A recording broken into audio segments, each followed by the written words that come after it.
Naam Fazal, aujourd'hui pasteur de l'église Mosaic Church en Caroline du Nord, aux États-Unis, est un ancien musulman d'origine pakistanaise.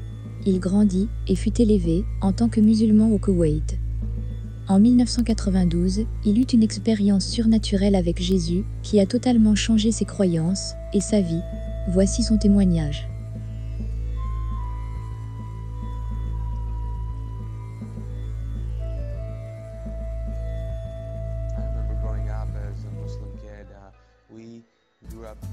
Je me souviens avoir grandi en tant qu'enfant musulman.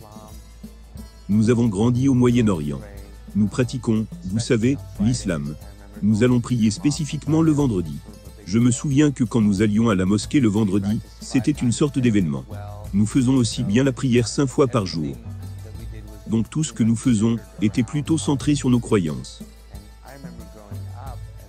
Et je me souviens avoir grandi dans cette culture, désirant une relation avec Dieu, sachant que c'était cela, que c'était la religion que j'ai reçue.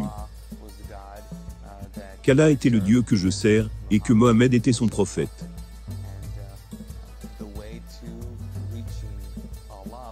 Et que le moyen d'atteindre Allah était de suivre les enseignements de l'islam et de suivre les paroles de Mohammed, qui sont dans les hadiths.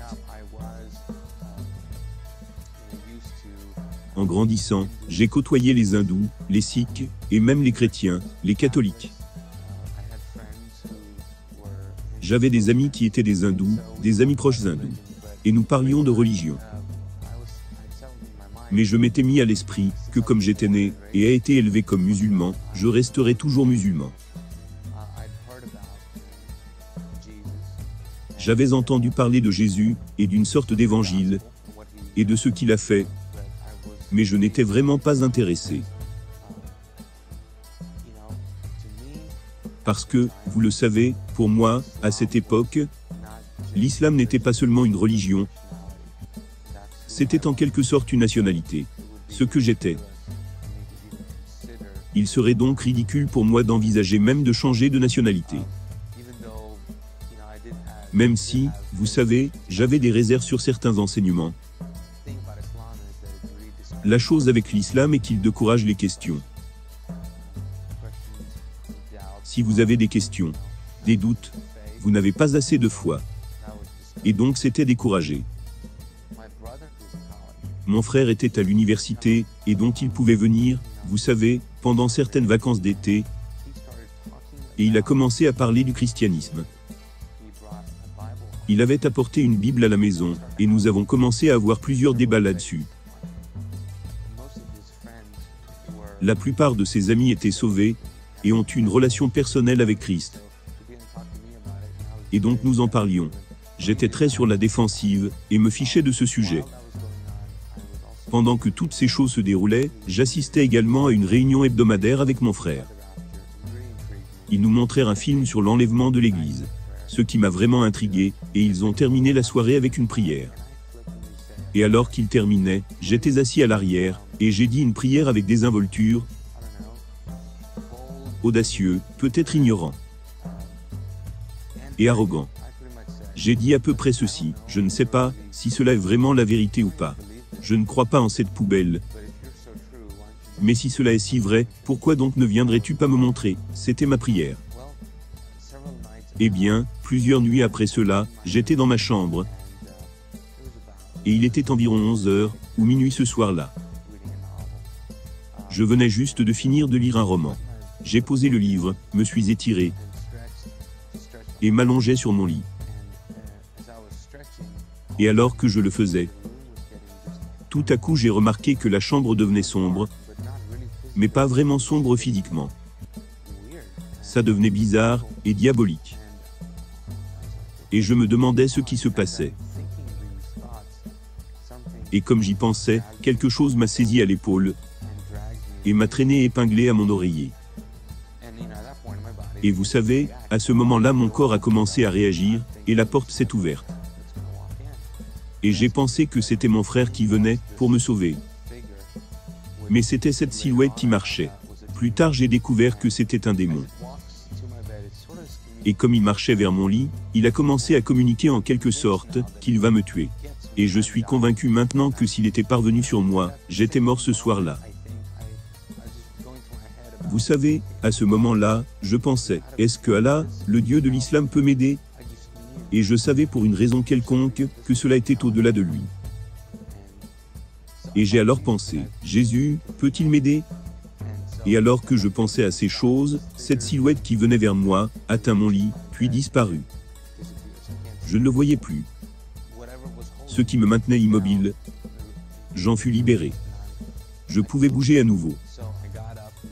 Alors je me suis levé de mon lit, et j'ai couru hors de la chambre.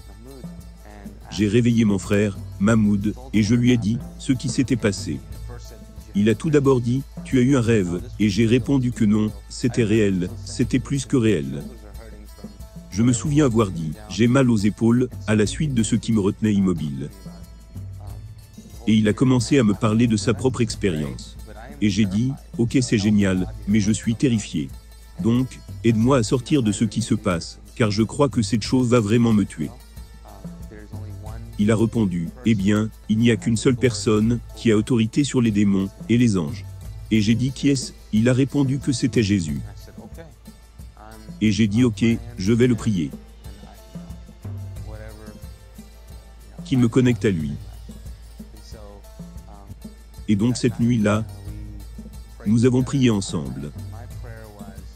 Et ma prière était, je ne sais pas qui tu es, Jésus. Je ne sais pas si je peux t'appeler Seigneur, mais j'ai besoin de ton aide. J'ai entendu dire que tu es le seul qui peut me sauver, qui peut me tenir éloigné de cela. Et donc je te donne ma vie, je te donne tout ce que j'ai. Puis mon frère a prié pour moi. Et après la prière, vous savez, je me sentais mieux, mais pas totalement bien. Et il a dit ok, nous nous verrons le matin. Ma pensée était que je n'irais pas là-bas, parce que je compte dormir avec toi ce soir. Et il a dit non, pourquoi ne retournerais-tu pas dans cette chambre? J'ai dit, tu es dingue, je ne retourne pas dans cette chambre. Il a dit, tu devrais y retourner, tu dois faire confiance à Jésus. Et donc je suis revenu dans la chambre. J'ai allumé toutes les lumières, pris cette Bible que mon frère m'a donnée, et je la lisais. Il m'a dit de lire l'évangile de Jean. Donc je lisais Jean. Mais tout d'un coup, mon corps a commencé à secouer de façon incontrôlable. Et j'ai dit, oh non, on y va encore. J'attendais d'être à nouveau immobilisé, épinglé. Et vous savez, je me suis retrouvé assis sur mon lit, avec mes yeux ouverts, en contemplation dans la pièce. C'était juste éclairé avec cette lueur. Cette présence, je crois que c'était une présence du Christ, se présentant juste à moi. Et je me souviens juste être dans la contemplation, dans la pièce. C'était incroyable pour moi, parce qu'il y avait tellement de paix. Je pense que la meilleure façon de le dire, est que cette paix était tellement agressive, qu'elle te prend toutes les pensées, les ressentis, les émotions, que je ressentais à ce moment-là. C'était juste une paix totale. Je ne pense pas avoir jamais ressenti ce sentiment auparavant. C'était juste un niveau incroyable de paix.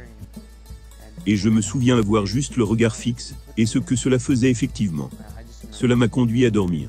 Je me souviens juste être dans la contemplation, et je pense que j'ai dit « cool » ou quelque chose de semblable, et je me suis endormi. Après cette nuit-là, je ne savais pas quoi faire.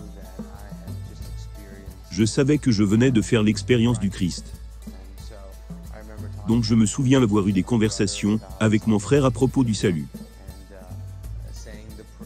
Vous savez, nous parlions du chemin du calvaire, la prière, de croire, accepter et confesser le Seigneur Jésus-Christ. Et alors nous avons en quelque sorte fait cela ensemble. Et puis je me souviens que même à la télé, quand je regardais des émissions parlant d'accepter le Christ, je le refaisais. Je pense avoir prié la prière du salut, une dizaine de fois environ, pour m'en assurer. Cela a radicalement changé ma vie. Je pense que ma vie est différente, mes pensées sont différentes maintenant. Mes opinions sur Dieu ont radicalement changé. Dans le passé, vous savez, Dieu était un Dieu lointain. Dans l'islam, ce n'est vraiment pas un Dieu relationnel. Tu peux juste avoir de l'espoir pour le meilleur.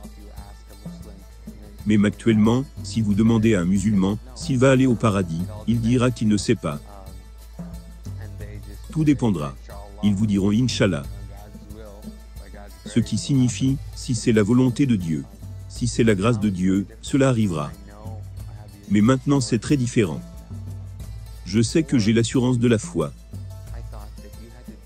Avant, je pensais que tu devrais faire un certain nombre de choses pour te rapprocher de Dieu. Maintenant je n'ai pas à faire pour me rapprocher de Dieu. Mon intimité avec Dieu peut grandir, et mon amour pour lui peut grandir. Mais en ce qui le concerne, il est aussi proche de moi qu'il veut l'obtenir. Je pense que les gens aspirent à être intimes. Les gens peuvent le connaître, et vraiment, vraiment le connaître. Et il est incroyable de voir un Dieu qui, vraiment, vraiment vous connaît. Qui peut être si intime avec vous, et vous donner un sens de la vie. Je pense que la plus grande chose pour moi a été le fait que, depuis que j'ai rencontré le Christ, j'ai trouvé ce pourquoi j'ai été créé. J'ai trouvé un sens, et je sais que ce sens de la vie maintenant est d'amener autant de personnes que possible à expérimenter l'amour qu'il a.